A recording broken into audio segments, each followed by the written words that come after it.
हे नक्की काय आहे हा प्रश्न तुम्हाला देखील पडला असेल ना?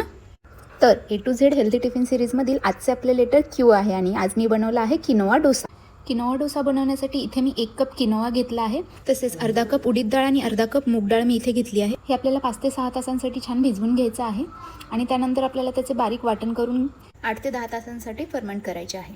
किनोवामधून आपल्याला खूप खूप प्रमाणात प्रोटीन मिळतात आणि प्रोटीन हे का गरजेचं असते? प्रोटीनमुळे मसल बिल्डिंग चांगली होते.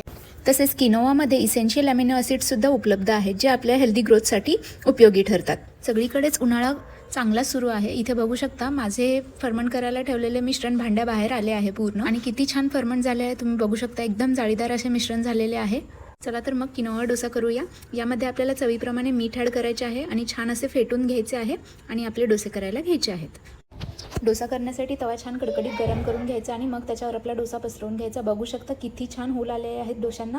किनोवा फक्त लहान मुलांसाठीच नाही तर मोठ्यांसाठी देखील खूप फायदेशीर आहे. ज्यांना आपले वजन कमी करायचे आहे किंवा वजन नियंत्रणात ठेवायचे आहे त्यांच्यासाठी किनोवा हा बेस्ट ऑप्शन आहे. डोस्यांचे पीठ छान फर्मंट झाले की डोस्यांना अशी जाळी येते आणि खायला देखील हे डोसे फार चविष्ट लागतात. तर तुम्हीही नक्की ट्राय करून बघा हा किनोवा डोसा आणि मला कळवा कसा वाटला ते.